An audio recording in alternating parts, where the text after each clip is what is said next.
hoje nós vamos, como combinado, né, nós vamos falar a respeito do terceiro experimento e da teoria envolvida no experimento. A apresentação tá para vocês estar. Bom, pessoal, então é a teoria relativa ao experimento do desafio geométrico, né? Vocês vão só recapitular aqui rapidão, que vocês viram lá na disciplina do ciclo 1, que vocês procuraram responder no terceiro experimento esses 3 questionamentos, basicamente aqui, né? De que maneira que podemos ladrilhar um plano usando ladrilhos na forma de polígonos regulares de único tipo, e se esses ladrilhos fossem regulares, mas porém de mais de um tipo, e como podemos classificar um plano ladrilhado. Bom, lá no final, imagino que vocês responderam, né, chegaram a algumas conclusões. Primeiro, que se for polígonos regulares, experimentalmente conseguiu provar lá que deveria ser do tipo 333, 333, ou 4444, ou, aliás, 4444 ou 666, ou seja, todos triângulos equiláteros, ou quadrados, ou hexágonos regulares, você conseguiria ladrilhar um plano. E se os ladrilhos fossem de polígonos regulares de mais de um tipo, vocês chegaram a ver alguns casos específicos, que foi o 884, o 12123, né, formado por dodecágonos e um triângulo equilátero, e o 3636, 2 triângulos equiláteros e 2 hexágonos regulares. E com relação à classificação desses ladrilhos, né, desse ladrilhamento, vocês viram que poderiam ser regulares, quando todos os polígonos são regulares, ou semi-regulares, quando tinha mais de um tipo, né? Não só regular. E também viram a questão, né, que foi enfatizado lá, a questão do ladrilhamento bem comportado. O que seria um ladrilhamento bem comportado? Ele tem que obedecer as 3 regrinhas básicas que está aí apresentado para vocês, que são polígonos regulares ou de mais de um tipo, um ou mais, né? A interseção de 2 ladrilhos, quando existir, tem que ser um vértice ou um lado, e a distribuição dos ladrilhos ao redor de cada um dos vértices do ladrilhamento é sempre a mesma, né? Então, independente de qual vértice que você escolheu aleatoriamente, aí em volta dele tem que ter o mesmo número de polígonos regulares de cada tipo, né?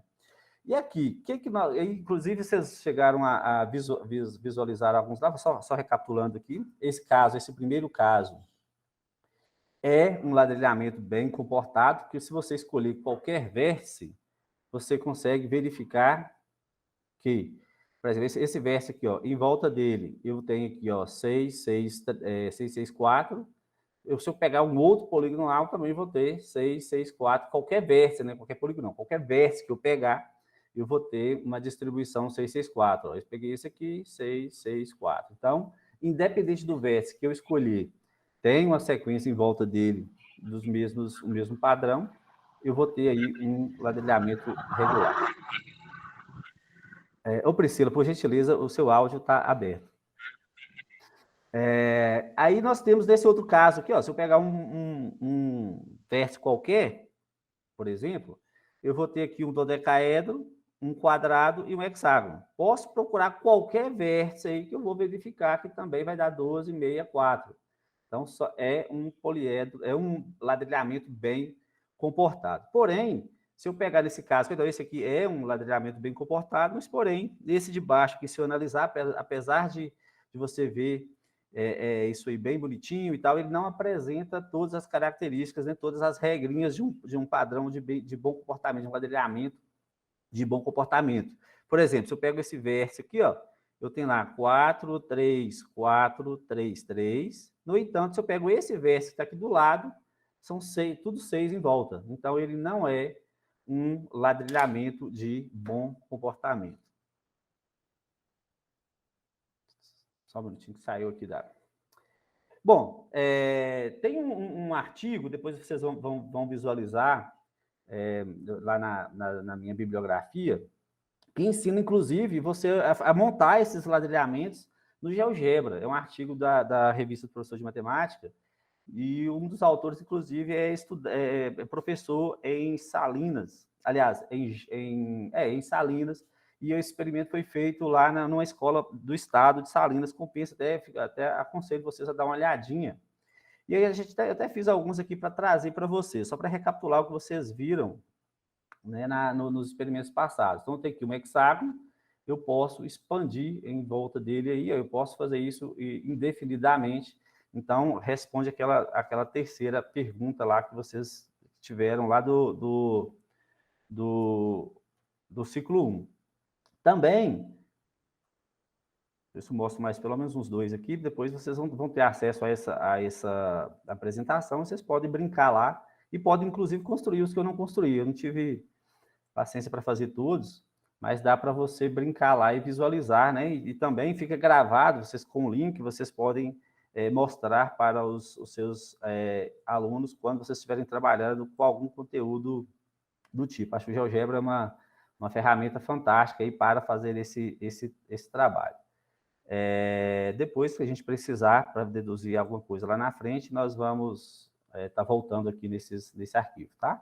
Então, vocês podem estar montando esse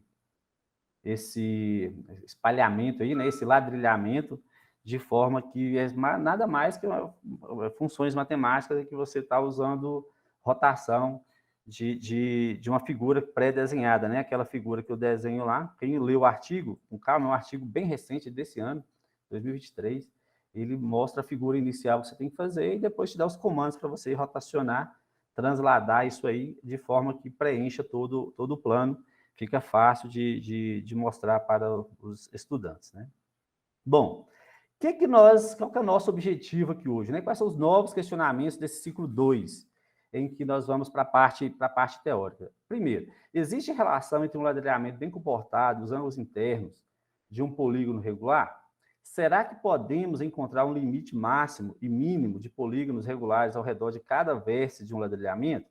E como ter a certeza de que um ladrilhamento pode ser expandir no plano, né? Que nós acabamos de fazer lá com o GeoGebra. Será que, sem ter essa ferramenta tecnológica, como que a gente poderia ter certeza de que isso, eu consigo fazer, né, essa expansão em um plano?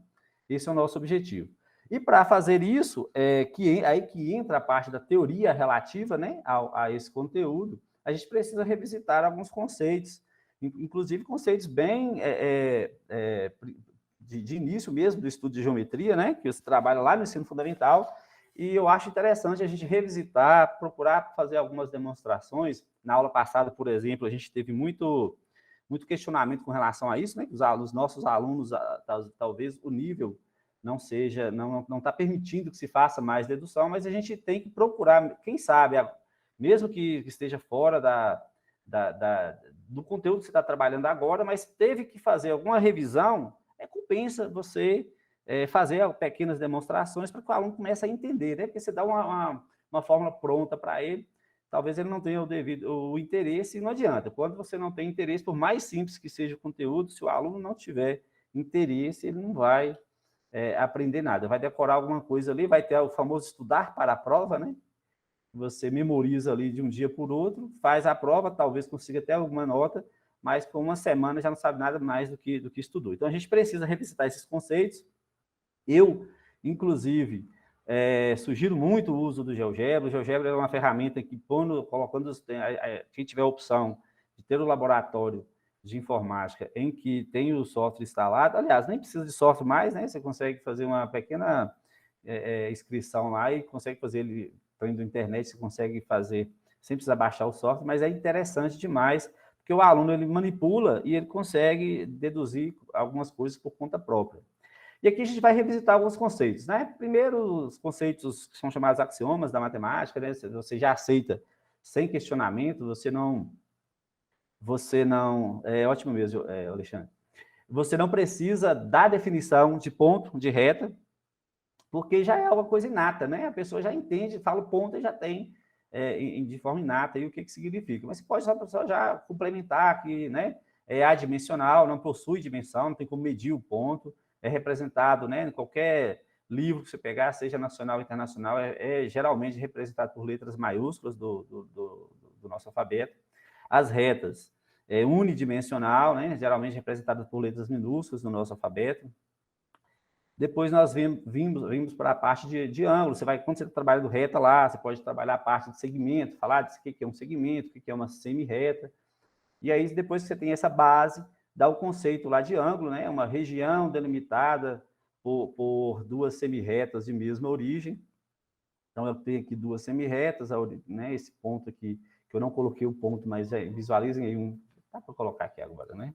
Fazer um negócio bonitinho. Então, a gente vai observar que isso aqui são duas semi-retas de mesma origem, como origem o ponto A, e essa região delimitada por essas duas semi-retas de mesma origem, dá ideia de ângulo, né? Você já pode comentar sobre a questão de uma volta completa, geralmente eles já vêm com essa noção, né?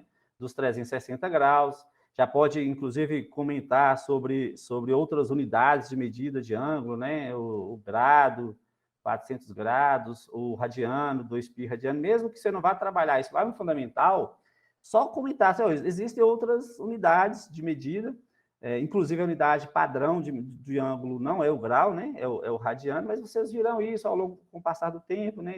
Em séries futuras, porque acaba que quando o aluno for realmente estudar esse conteúdo, ele vai ter pequenos insights, o professor tal realmente comentou isso, né? Então vai criando uma relação aí de conhecimento à medida que o aluno avança nos conceitos de matemática. Então, é bom sempre comentar essa parte. Pode falar lá, né, duas paralelas cortadas por uma transversal, entra toda aquela parte de ângulos alternos, ângulos colaterais. Né? Depois que trabalhar tudo isso, eu vou adiantar um pouquinho aqui para a gente chegar no que nós precisamos, tá? E aí vem a parte de polígono, né? Explicar lá o que é um polígono convexo, o que é um polígono não convexo, também conhecido como côncavo, né?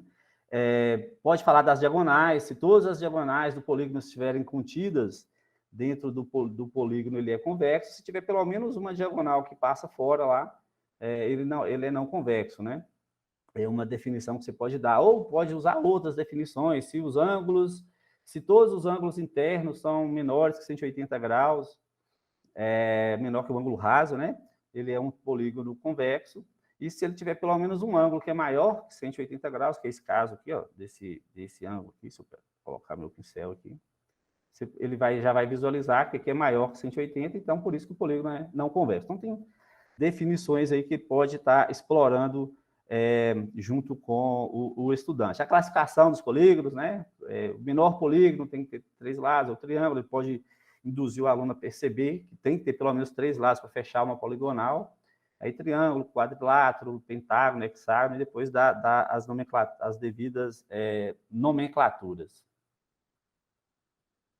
Depois a gente vai para os polígonos regulares, são aqueles polígonos em que todos os lados tem medidas congruentes, né? A gente tem que, inclusive, acostumar, mostrar para o aluno a diferença entre medidas iguais e medidas congruentes, por que um segmento é congruente a outro e não é igual ao outro, né? Ele precisa entender que a posição do segmento é diferente, então ela tem a mesma medida, mas um pode estar na horizontal, outro pode estar na vertical, diagonal, né? Então, esses conceitos é sempre importante, mesmo que você pense, assim, às vezes o professor, né, eu já passei muito por isso, de pensar que, nossa, eu estou falando coisa aqui, esses meninos estão entrando de um lado, saindo do outro, mas é importante que você sempre esteja colocando com os conceitos de forma devida, para que, à medida que os anos de estudo do aluno for passando, ele vai adquirindo esse know-how aí, em termos, na terminologia utilizada.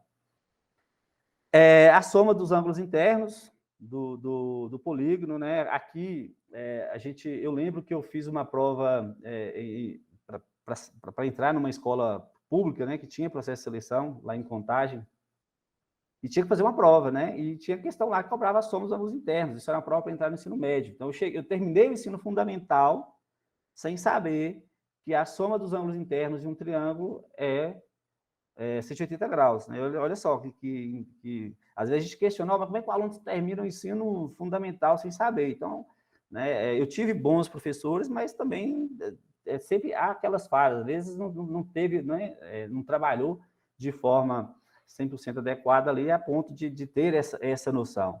Mas isso não me deixou de seguir a área de exatas, e né, hoje eu sei que a soma dos ângulos internos é 180 graus por outros professores que vieram me ensinar lá no ensino médio.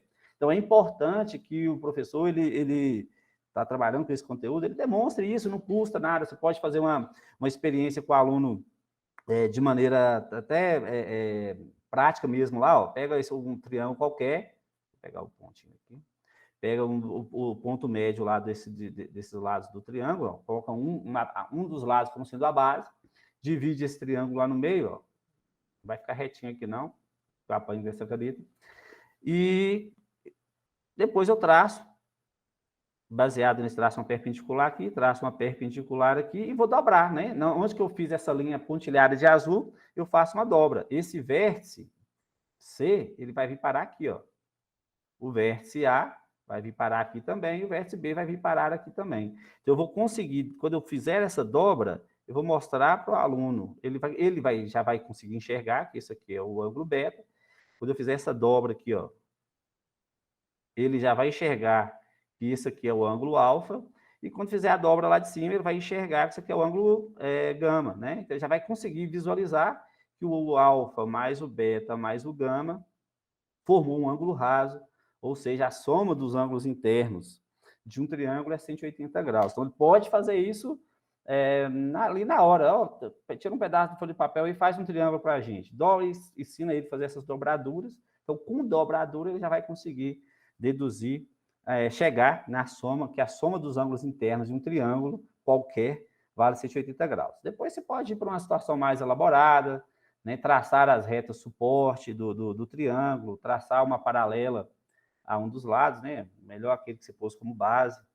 Você já vai ter explicado lá de trás, quando duas retas paralelas são cortadas por uma transversal, e aí formam os ângulos alternos internos, né? Então, esse aqui é beta, aqui também é beta. Deixa eu colocar a caneta aqui.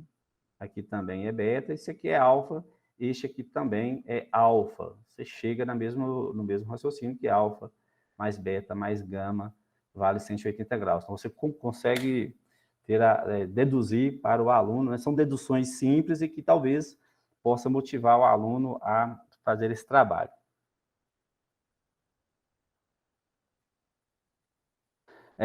Pensando que aqui a gente está trabalhando com geometria, o colega colocou aí, e colocou muito bem, né? Nós estamos aqui especificamente trabalhando com geometria plana, né? Lógico que se eu tiver uma geometria não euclidiana, aí a gente já vai ter problemas maiores, né? Triângulo com soma maior que 180 graus, se for considerar outros tipos de geometria. Mas o nosso caso, que é especificamente para geometria plana, mas bem lembrado aí, Alexandre, obrigado. Pensando agora na outra, né? Deixa eu ver se eu coloquei aqui. Coloquei um desenho aqui de GeoGebra. Deixa eu ver se é isso mesmo que eu coloquei. E no GeoGebra tem vários. Eu gosto muito de GeoGebra. Vocês vão ver que boa parte vocês já perceberam nos outros webinários que eu utilizo muito. Como ele é um software dinâmico, né? É interessante mostrar para o aluno essa possibilidade, né? Então, tem um triângulo lá, fazer as divisões, ele fazer essa movimentação para verificar, né, que quando eu recorto lá o triângulo, ele vai formar o ângulo raso. Posso, inclusive, mostrar para ele a questão dos ângulos, né? Aqui, quem elaborou, ele usou ângulos correspondentes, né? Observe que o ângulo azul aí, correspondente ao azul lá de cima, do mesmo jeito o vermelho e o verde são opostos pelo vértice, né? Então, ele consegue demonstrar também, por aqui, que a soma dos ângulos internos do triângulo, e independente de qual triângulo seja, né? Vai dar sempre 180 graus, então você pode pôr o estudante para fazer fazer essa exploração aí e também chegar a essa ideia.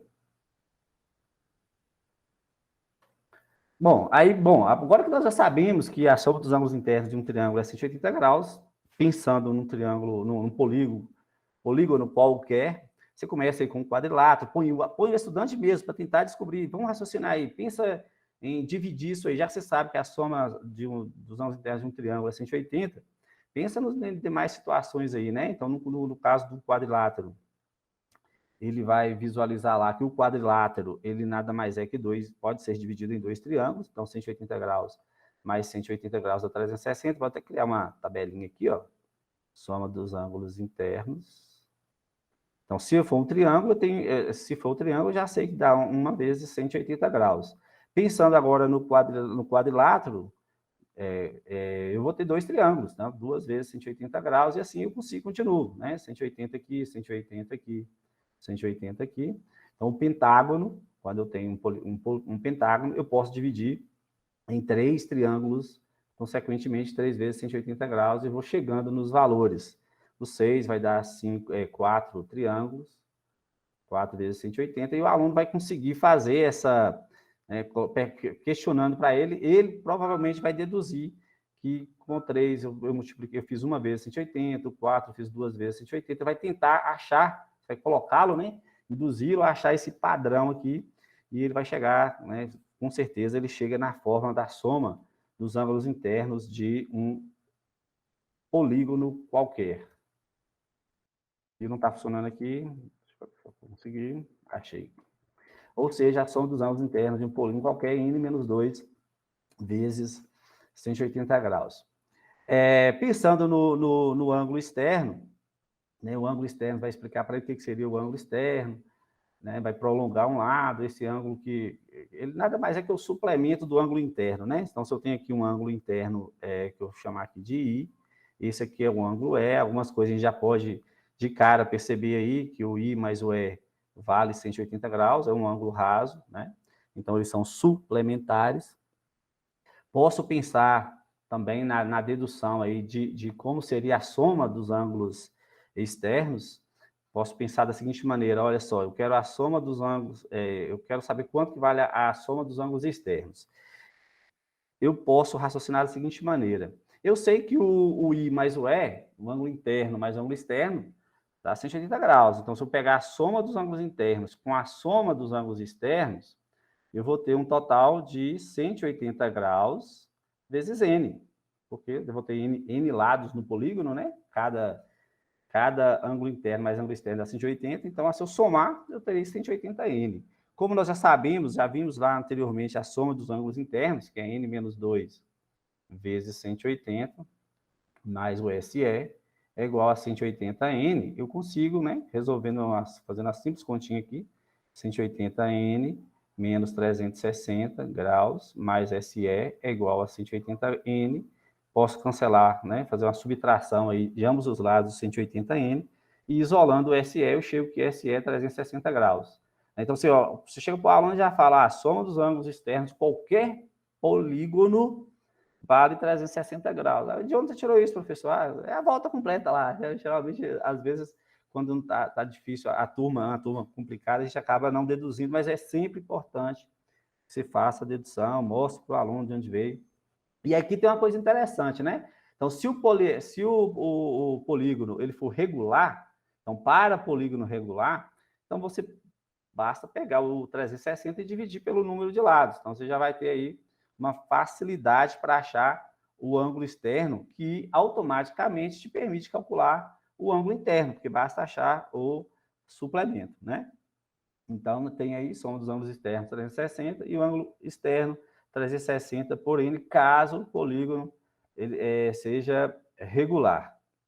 Então, pensando lá na nossa tarefa, que é a questão do ladrilhamento, é importante que conheçamos os ângulos internos dos polígonos, pelo menos os iniciais, para a gente ter uma noção de como fazer aquela distribuição no ladrilhamento, né? Então, o triângulo, a gente já viu lá que é 180 graus, vai dividir por 3, dá 60 graus, então, o ângulo interno aqui, 60 graus. Vou colocar azulzinho para ficar mais visível.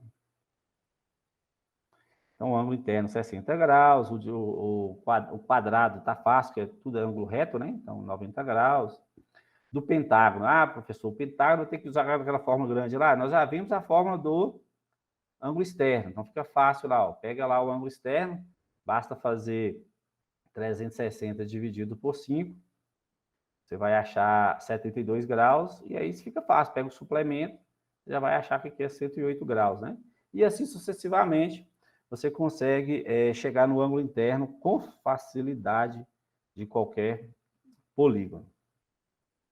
E aí, galera, no caso do ladrilhamento, tem uma frase lá no texto, que eu tirei do texto, que eu achei bem interessante. A arte de desenhar pavimentações e padrões é claramente muito antiga e bem desenvolvida. Em contraste, a ciência das pavimentações e padrões, o que para nós significa o estudo das suas propriedades matemáticas, é comparativamente recente e muitas partes deste tema permanecem ainda a explorar, né? Inclusive, esse estudante, eu creio que eu não consegui ver detalhes lá, mas ele está graduando, né? Ele está fazendo pós-graduação.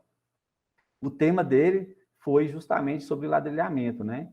É bem recente, se vocês tiverem a oportunidade de ver, o link vai estar no final do slide.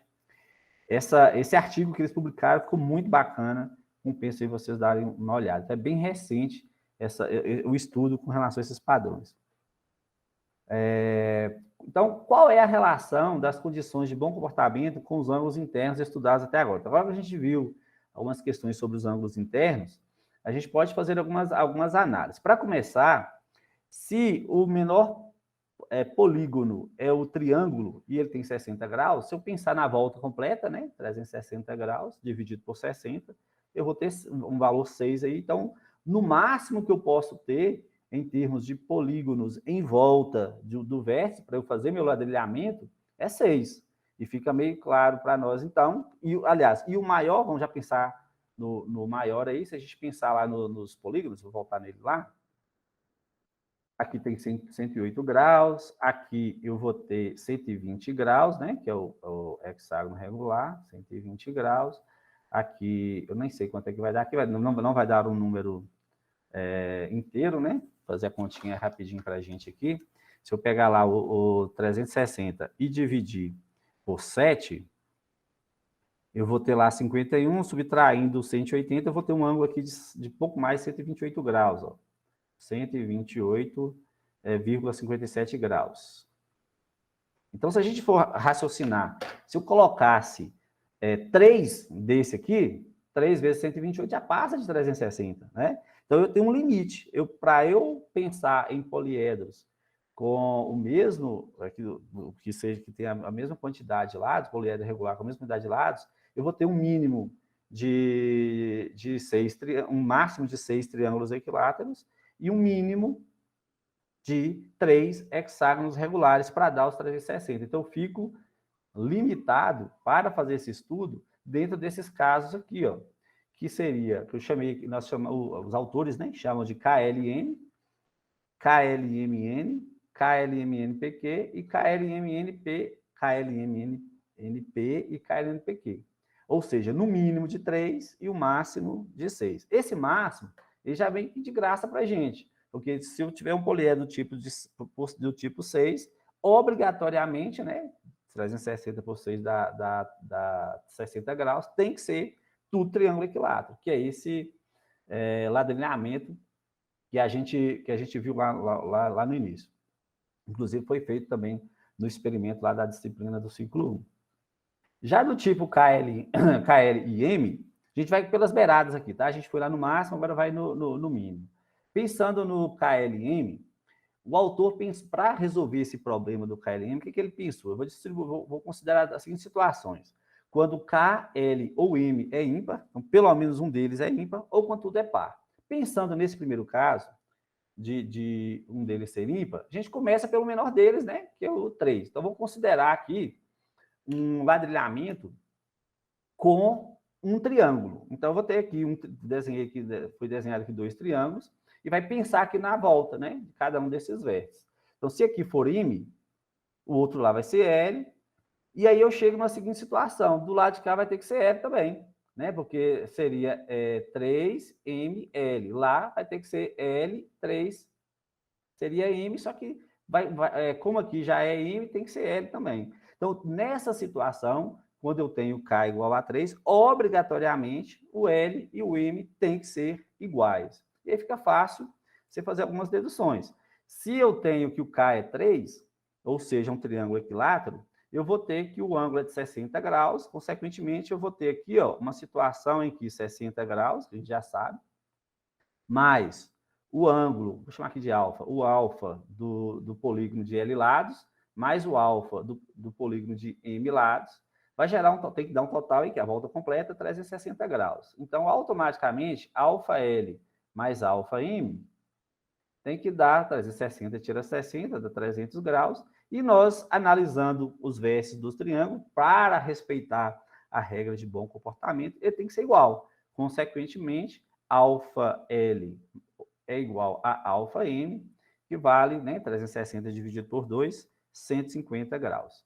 E aí, voltando lá naquele caso dos polígonos regulares, 150 graus, né? A gente vai pensar aqui, qual é o polígono que tem 150, que tem um ângulo interno de 150 graus, né? Aí, geralmente, o aluno vai naquela fórmula do n menos 2 vezes 180 por n, dá para achar de boa, mas se você lembrar da fórmula, né, do ângulo externo, fica mais fácil. Porque se o ângulo interno, esqueci de clicar aqui, se o ângulo interno é 150 graus, o externo é o suplemento dele, dá 30 graus. Né? E aí eu consigo jogar na fórmula do n lá, que seria 360 dividido por 30, eu chego que o n é 12, ou seja, é um dodecágono. Então, eu vou ver se eu já desenhei aqui. Deixa eu ver se eu desenhei já o... Já desenhei. Está aqui. Então, se ele vai ser do tipo 3, 12, 12, e dá para você expandir no plano perfeitamente. Então, esse é uma primeira conclusão que nós já chegamos, que quando for do tipo KLM, se o K for 3, vai ser do tipo 3, 12, 12. Vamos tentar agora se o K for 5. Porque o que o autor dividiu o número ímpar, né? Porque você vai chegar nesse caso aqui, ó. Você vai fazer a divisão, vai chegar em valores iguais. Consequentemente, para cá igual a 5, para cá igual a 7, para cá igual a 9, vai acontecer a mesma situação do L ser igual a M. Só que aí a gente gera um problema, porque se eu pensar aqui no K igual a 5, é um pentágono, né? A gente já até fez lá, acho que é 108 graus. Fazendo as continhas, o L e o alfa teria que ser daria um número, né? Pensando em 108, ou seria com hexágonos, seria 120 mais 120 mais o 108, não vai completar a volta dos 360 graus, e se pensar no próximo, que é de 7, vai sobrepor. Então, é impossível, para essa situação, a gente ter um ladrilhamento bem comportado. Não dá para fazer. E você, analogamente, você vai concluir que não vai funcionar para nenhum outro valor de K que não K igual a 3. Resolvido essa situação, até coloquei um texto aqui, né? Não há nenhum ladrilhamento bem comportado com o padrão da forma 5LM, ou seja, não há nenhum ladrilhamento bem comportado com 3 polígonos em torno de cada vértice que faça uso de algum pentágono regular. Da mesma forma, com heptágono regular, eneágono regular, só vai funcionar para K igual a 3. É fácil de verificar. Já do tipo KLM, pensando agora com K, L e M par, com eles sendo par, aí eu vou ter, né, o espelhamento lá já vai funcionar. Ó. Se eu pensar que é o 4LM, o 4 a gente já sabe que é um quadrado, então o ângulo é 90 graus, e aí a gente fica com alfa L mais alfa M igual a 270 graus. E a gente pode usar aquele conhecimento lá de soma dos ângulos internos, aliás, primeiro, o ângulo interno, né? O que seria o ângulo interno de um polígono de L lados? Então, é L menos 2, vezes 180 sobre L, já fazendo uma simplificaçãozinha aí, dá para fazer a continha, mesma coisa para o polígono de lado de M lados, vai ser 1 menos 2 sobre M, vezes 180. Sabemos que a soma desses dois ângulos tem que dar 270 graus, então só fizemos a substituição aqui para achar o 270, e a gente chega nessa relação, que 2 sobre L mais 2 sobre M é igual a meio. O autor, ele ainda, para ficar mais fácil as continhas de visualizar lá no final, ele usou um artifício aqui de falar que L é 2R e que M é 2S, que aí vai simplificar esse 2 e você chega nessa relação. Por que isso? Porque com essa relação, ao você isolar o R, você chega que R é 2S sobre S menos 2. E como são números inteiros, né? O S tem que ser maior ou igual a 3. E aí você vai fazendo as substituições. Vamos considerar o S igual a 3. Você vai achar o valor de R, já como você sabe que L é 2R e M é 2S, você já acha e monta o padrão. Então, padrão 4, 12,5. Se o S for 4, você vai chegar no outro padrão, 4, 8, 8. Se o S for 5, você vai chegar em frações aí, ou seja, não existe, não é possível esse ladrilhamento. Se o S for 6, aí você vai perceber que você volta no caso anterior, né? Você repete. o primeiro caso lá, que é o 4, 12, 6, né? 4, 12, 6, 4, 6, 12, é o mesmo ladrilhamento. Então, você conclui que para todos sendo pares, boa noite, Anjo, todos sendo pares, você vai ter esses três casos aqui, aliás, esses dois casos, 4, 12, 6 e 4, 8, 8. Deixa eu ver se eu coloquei o desenho deles aqui, coloquei. Esse é o ladrilhamento 4, 6, 12. Qualquer vértice que você pegar, vai ter um quadrado, um hexágono regular e um dodecaedro em torno dele. Da mesma forma, o outro ladrilhamento possível seria o 4, 8, 8, que qualquer vértice que você pegar, em volta dele, teremos dois octógonos regulares e um quadrado. E aí vai complicando um pouquinho mais quando a gente pensa no caso Não, esse aqui ainda é tranquilo também, que é o 6, quando nós fizemos com 4, né? Agora faremos com 6.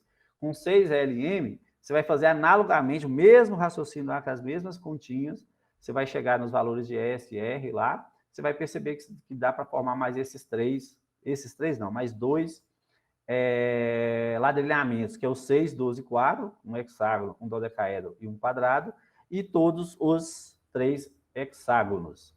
Qualquer vértice que você pegar aqui, para esse caso, você vai ter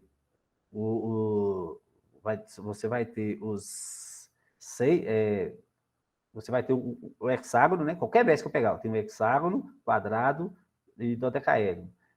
Peguei esse vértice aqui, ó, hexágono, quadrado, dodecaedro. E o outro caso, que é o mais tranquilo, nós vimos lá no início, que é o 666, né? Todos hexágonos regulares. Vai complicando um pouquinho mais quando o ladrilhamento for do tipo KLMN,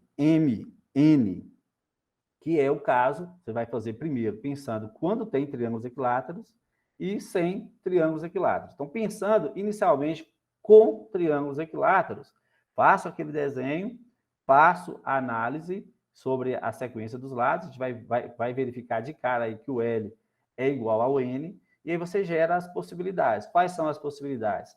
3, 4, 6, 4, 3, 6, 3, 6. São esses dois que aqui estão representados.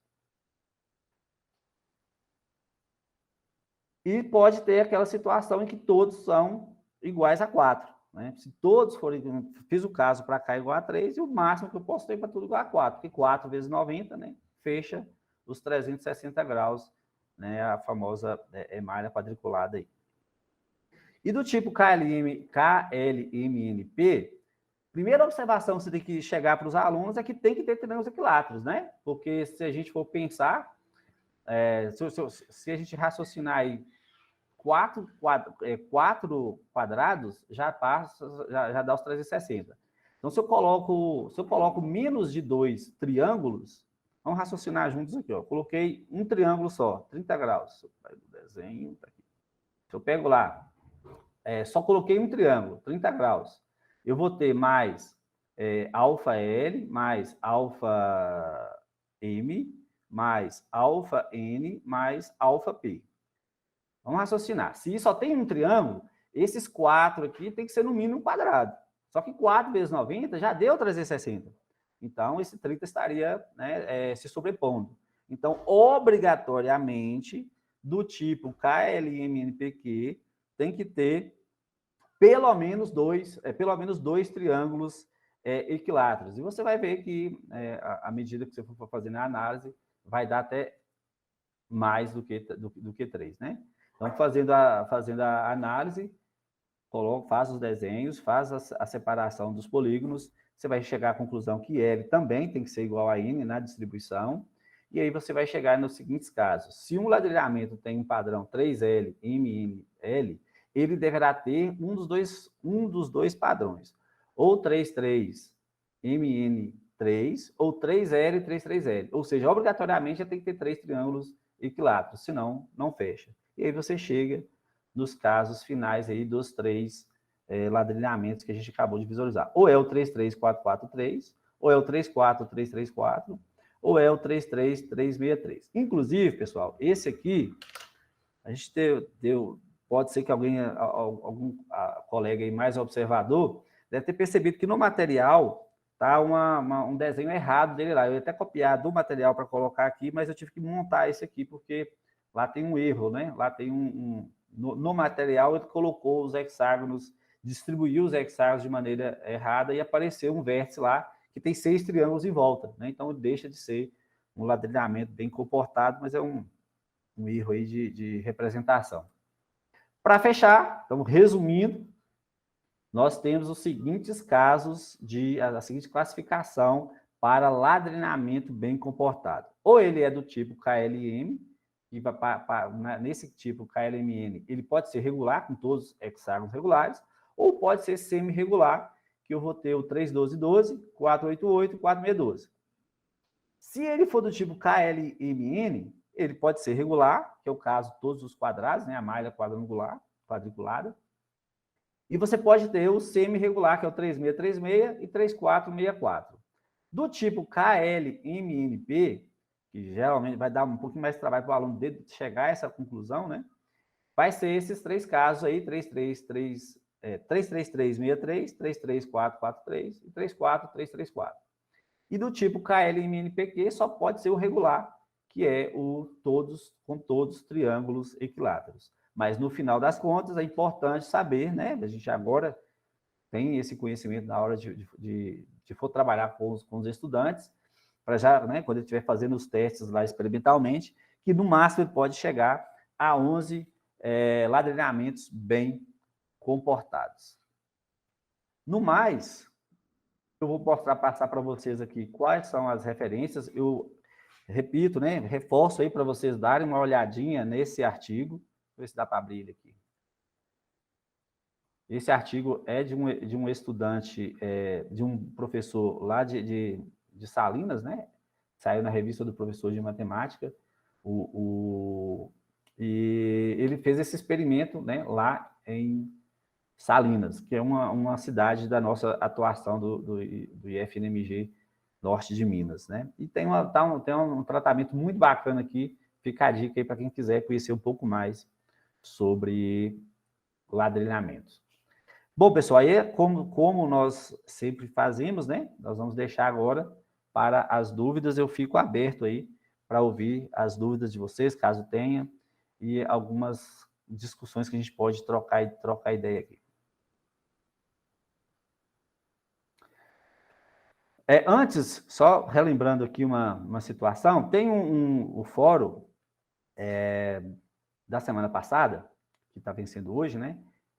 Que eu coloquei uma discussão sobre a interdisciplinaridade, que nós trabalhamos muito na aula passada, no webinário passado, que é uma interdisciplinaridade interna.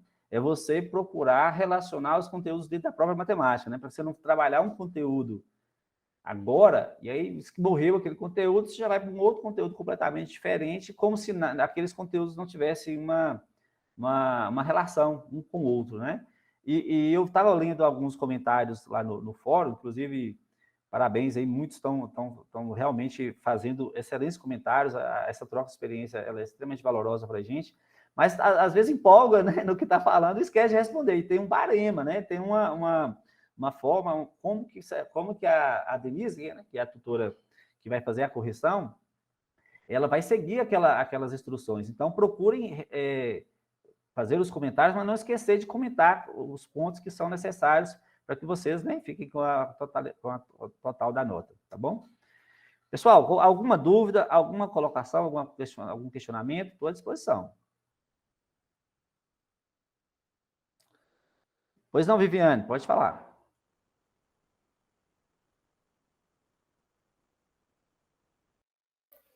Boa noite, professor. Boa noite, colegas. Estamos nós aqui novamente, mais uma terça, né? Confesso que eu vou ter que assistir de novo esse vídeo, professor. Isso aí me embolou um pouco a cabeça, mas vou me dedicar para tentar entender. Uma observação, na verdade, eu queria fazer. Você entende muito de GeoGebra, é muito legal. Eu queria aprender mais como ensinar através desse recurso. Se puder postar lá para a gente algum material nesse sentido, eu agradeço. Ô Viviane, eu realmente sempre fiz trabalhos sobre o GeoGebra, mas eu sou comparado, né, com os materiais que a gente vê postados, eu sou um leigo em GeoGebra. Mas já dá para fazer algumas programaçõezinhas, já dá para fazer algumas coisas. Então, assim, o que eu preciso, eu vou lá no YouTube e pergunto como fazer isso no GeoGebra. Vai aparecer um monte de vídeos lá para você, entendeu? Então, assim, é muita gente estudando sobre esse material. E outra coisa, muitas das vezes, você não precisa nem mesmo produzir o material. Quando você entra... Deixa eu ver, vou fazer isso aqui para vocês, quer ver? Quando você entra... Deixa eu parar a apresentação aqui. Vou mostrar uma... Quem tiver, quiser mais falar aí, pessoal, fica à vontade, só enquanto eu coloco aqui para dar uma dica para a Viviane e para os demais.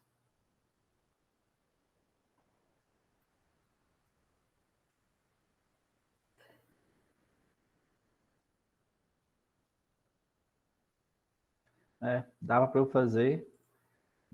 eu fazer no própria apresentação, eu que vacilei aqui, mas vamos ver. Aqui, ó. Peguei aqui um browser qualquer, né? E vou digitar lá GeoGebra online. Então, quando você entra no site do GeoGebra, tem aqui, ó, materiais didáticos. Então, assim, qualquer pessoa pode produzir um material e deixar disponível lá, porque o GeoGebra ele está em constante aprimoramento, né? Ele é um software aberto, chamado software livre. Então, qualquer pessoa pode produzir e liberar esse material. Nada no GeoGebra é pago. O interessante dele é que ele é feito de forma colaborativa. Então, cada vez vai tendo mais coisas para você trabalhar. Então, você pode pesquisar aqui alguma coisa, por exemplo, lá, aquele lá que eu fiz lá de soma dos ângulos internos. Só procurei aqui, ó. Soma dos ângulos internos de um triângulo. Vou colocar aqui aleatório, só para a gente ver se já busca. Aí ele busca lá, ó, são vários casos. Vou abrir um aqui aleatoriamente, ó. Aí é interessante que hoje tem... aqui a gente tem um... Depois eu vou ver se eu consigo o link lá e passo para vocês. Mas aqui na UFVJM a gente tem o campus avançado no Mucuri, aqui em Teoflotone, e tem um colega meu lá mesmo que ele faz muito material, eles produzem muito material, né? Então, hoje tem livros escritos no GeoGebra. Você pode pesquisar livros no GeoGebra em que toda a geometria está lá. Então, você está vendo lá um conteúdo, determinado conteúdo, você eu quero trabalhar com triângulo, já vem nas definições e já vem alguma coisa dinâmica lá, que o aluno clica, movimenta, trabalha, né? Então, tem muito material produzido e qualquer coisa que você precisar, você pode buscar lá no YouTube, nos vídeos, que sempre tem alguém que já fez aquilo ali. É impressionante. Muitas das vezes eu fico preguiça de ler manual, eu vou lá e pergunto, como fazer isso? Já tem um vídeo pronto lá, que vai estar te ensinando. Então, eu aconselho que, inicialmente, você faça por demanda. Minha demanda agora é o quê? É trabalhar tal conteúdo. Vai lá, que vai aparecer alguma coisa lá que você pode estar utilizando. Observando a sua habilidade, semana passada eu já andei vendo essa parte aí, eu estou aplicando retas, e vi mesmo bastante material. Agora falta se aplicar mais. Mas obrigada, professor. À disposição. E qualquer coisa que você precisar também, né? Pode mandar e-mail, você tem acesso ao meu e-mail aí, fiquem à vontade para entrar em contato, que a gente troca ideia. Gente, trocar informação é a melhor coisa que tem. Tá? Quando você tem uma coisa bacana, não guarde para você. Ao você trocar isso com alguém, você vai aprender alguma coisa a mais, você aprende ao estar ensinando, né? Nós somos professores, sabemos disso, e é sempre bom compartilhar. Professor Alexandre, à vontade. Só lembrando que o link da lista de presença está no bate-papo nosso aqui e que 8h10 tem o segundo webinário.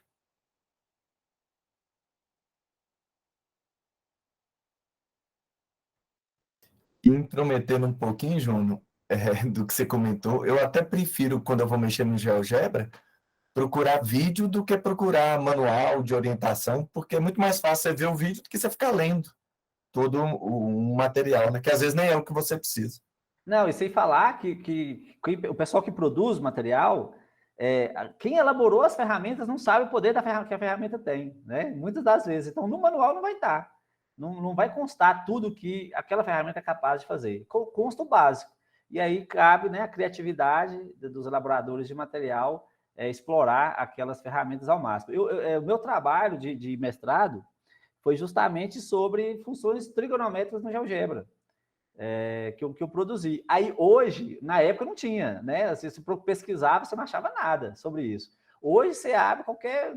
Né? Você imagina um ciclo trigonométrico. Eu vi um comentário, acho que foi do Alexandre, lá, né, falando sobre, vai trabalhar lá com o ciclo trigonométrico, com trigonometria, né, com os alunos. Não tem aplicabilidade e tal, né, às vezes não tem interesse. Mas aí talvez você não consiga mostrar na prática ali para ele, mas o próprio Alexandre disse que, né, enquanto conhecedor de mecânica, ele sabe da aplicação, mas você pode falar, você argumenta com os alunos, olha, talvez vocês não enxerguem isso aqui, mas se você vir a seguir tal área, se você vir a seguir tal carreira, você vai trabalhar demais com isso. E aí você concilia com uma ferramenta que dinamicamente consegue mostrar aquilo de forma mais fácil, vai ficar muito bacana e os estudantes eles vão ter essa possibilidade, talvez interesse. E sem interesse não adianta, não tem aprendizado sem interesse. Então, querendo ou não, a gente tem que ter um certo esforço, né, para buscar a atenção desses alunos. Pode falar, Alexandre, à vontade. Então, eu fiz esse comentário lá sobre trigonometria, porque eu trabalhei em fábrica há 18 anos, sou formado em Senai, então tenho um contato maior com a trigonometria. E a gente fala para os alunos, mas a gente percebe que o interesse para eles parece que é outro mundo que a gente está falando, que eles não conhecem esse mundo. Então, eu coloquei como se fosse uma dificuldade a gente ensinar isso, a gente trazer o aluno para entender aquilo. Daí eu vou vamos dizer, por mais fácil, né? Eu falo assim, vocês não precisam entender por que vocês vão aprender, vocês precisam aprender. Alguém estudou mais que eu e você junto e falou para aprender. Né? Então, eu vou aí, porque a matemática, muitas vezes, eu acho que é mais por o raciocínio lógico, né? A gente tem um pensamento mais rápido, mais claro, né? Ficar claro nos pensamentos nossos, tanto para que a matemática auxilia nas outras disciplinas exatamente nisso aí, né? O raciocínio lógico, né? Sabe o que eu uso, Alexandre? Eu falo o seguinte, gente, a escola como um todo, primeiro eu pergunto para eles, eu vou para o lúdico, né? Pessoal, você sabe qual que é o poder do Batman? Aí a maioria dos alunos responde, ele é rico. Isso é bacana, mas além dele ser rico, o fato dele ser rico, o que ele faz de mais interessante? Ele tem o famoso cinto de utilidades, né? Em que, dependendo das diversas situações que ele está cometido lá, ele faz uso de uma ferramenta que está lá no cinto de utilidades dele. Então, eu coloco para eles que cada coisinha que a gente está ensinando ali é uma ferramenta que vai lá para o cinto de utilidades dele. Então, pode ser que ele ache que aquilo não tem utilidade nenhuma, mas lá na frente vai encaixar, as coisas vão se encaixando, ele vai ter pequenos insights, né? Eu realmente estudei isso, está fazendo sentido agora. Então, assim, eu tento levar por esse lado. Recentemente, tive um depoimento bem interessante de uma estudante que está na graduação, e o professor, né, dela lá, que é da área de exatas, ele perguntou se alguém tinha estudado, com certeza não, mas é que ele ia perguntar, alguém que estudou números complexos? E só essa aluna, que foi minha aluna, né, que levantou a mão. Aí, alguém aqui estudou equações polinomiais? E só ela que levantou, mas onde é que você estudou? Aí foi questionar, né? E aí ele fez essa fala que vai muito ao encontro que você está falando aí, que às vezes as escolas deixam de trabalhar certas coisas por pensar que aquilo não vai ter utilidade ou pela dificuldade dos alunos, né? Mas talvez você ensinar o básico de muita coisa é interessante, porque o aluno ele tem ali uma pequena visão do todo, mesmo que ele não aprofunde, né, que você trabalhe aquelas questões complexas, mas é importante que ele tenha um pequeno contato para que quando ele venha a precisar daquilo, ele tenha pela sua noção, tenha um ponto de partida, né, para que ele aprofunde mais naquele conteúdo. Eu penso dessa forma, lógico que cada docente tem uma forma de analisar e de atuar. Sim, a dificuldade dos alunos assim voga muito para o interesse, né? Então, eles acham a matemática que não vai precisar dela, e algum dia a gente coloca também para eles, né? E algum dia aquela matéria você não vai lembrar dela, mas você vai precisar dela. Se você não estudou ela, se você viu superficial, você vai ter que sentar e vai ter que dar uma lida de novo para entender. Porque eu tive alunos que formaram, falaram assim, eu vou para humanas e não tem nada a ver com matemática. Eu falei assim, mas em algum momento você vai precisar da matemática. Daí eu cruzei com um certo aluno que falou que ia fazer veterinária, assim que não ia ter matemática. Daí ela sentou e confessou para mim, professor, primeiro dia de aula, matemática. Era estatística, né? Probabilidade. Eu falei assim, tá vendo? Eu falei, eu avisei você. Então, de algum modo, ela vai ter que ter alguma matéria, né? Não todas, né? Lógico que lá na veterinária não vai ter trigonometria, mas a trigonometria vai ajudar ela na estatística a raciocinar melhor, ter vamos dizer assim, sacadas, né? De resolver problemas, né? Pode falar, Viviane.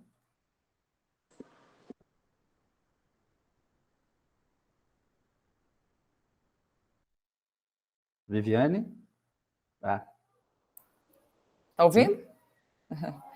Comentando aqui das ferramentas para melhor aprendizagem, na minha época de faculdade, a gente viu muito pouco de GeoGebra, mas vimos, e era bem no começo, né? Dando mais uma ferramenta aí para os nossos professores, não sei se vocês conhecem um aplicativo chamado Rived. Coloca lá Rived, por exemplo, Rived semelhança de triângulos. Nós temos jogos lá online referente à matemática. É muito legal. Tem Rived trigonometria, Rived semelhança de triângulos, é muito legal. Ótimo, valeu, Viviane. Só um comentário em cima das falas suas aí, né? Por exemplo, vou aproveitar e já fazer uma revisão do conteúdo do webinar passado, que vai cair na prova de vocês. Eu estou usando aquela velha tática, né? Vai cair na prova, presta atenção. O aluno gosta muito de falar assim, professor, eu vou fazer medicina, não quero nem saber de matemática, não, né? Eu digo, cara, você sabe como é que funciona o efeito de um remédio no seu organismo? Você sabe o que é meia-vida de um remédio? Né? Então, assim, é bom, aí eles sempre ficam curiosos, eles chamam, quando você tenta colocar a matemática naquela área que ele pretende seguir, é bem interessante, né? Então, aí eu faço o quê? É lógico que assim, a gente faz superficialmente, não é exatamente dessa forma, mas já dá uma ideia bacana para o estudante, né? Então, você tomou um remédio lá, digamos que você está com infecção, você tomou um remédio lá e ingeriu uma certa quantidade de amoxicilina. Então, essa amoxicilina ela vai sair do seu organismo, né, de forma exponencial, né? Então, o seu organismo ele vai liberando pelo suor, pela urina, ele vai liberando isso e tem uma meia-vida lá em que esse remédio ele vai ficar no seu organismo. E só que aí lá fala, você vai tomar um medicamento de tantas em tantas horas. Por que é de tantas em tantas horas? Porque existe um patamar aqui, em que essa medicação faz efeito. Acima desse patamar ou abaixo desse intervalo, ele não vai fazer efeito, né? Então, você tomou aqui, quando chegou esse tempo que você tomou o segundo comprimido, o negócio foi lá para cima, e aí vai caindo. Aqui você tomou outro, foi lá para cima. E assim sucessivamente, então vai ficar sempre dentro desse intervalo. Se o aluno foi para uma festa, vou tomar, não vai bater justamente na hora da festa, lá da balada, vou tomar 2 comprimidos de uma vez. Aí vai ficar com a situação de um remédio lá em cima. O que vai acontecer? Vai ter efeito colateral e tudo mais. Se ele esqueceu de tomar a medicação, o negócio ficou lá embaixo, né? O que vai acontecer? Aquela enfermidade vai ganhar mais resistência, ele vai ter que ir para uma outra medicação. Então, é mostrar que está em tudo, a matemática está em tudo. Foi até um tema de OSC do CT para trás aí, que a matemática está em tudo e não tem como fugir disso. Então, cabe a nós, enquanto professores de matemática, de forma, por mais que às vezes dói, né? Tem que ficar revisitando esse conteúdo tão simples e tal, mas a gente tem que tentar o mais lúdico possível, porque não adianta. Se nós não conquistarmos nosso aluno primeiro, né, mostrar para ele, fazer com que ele tenha interesse, ele não tendo interesse, ele não vai aprender, né? E aí, né, esse é o nosso papel, essa nossa luta diária aí. Bom, já passamos do horário aí, o Alexandre já deve estar bravo comigo lá. Mais alguma dúvida, pessoal? Então, Alexandre, por gentileza, pode encerrar a gravação.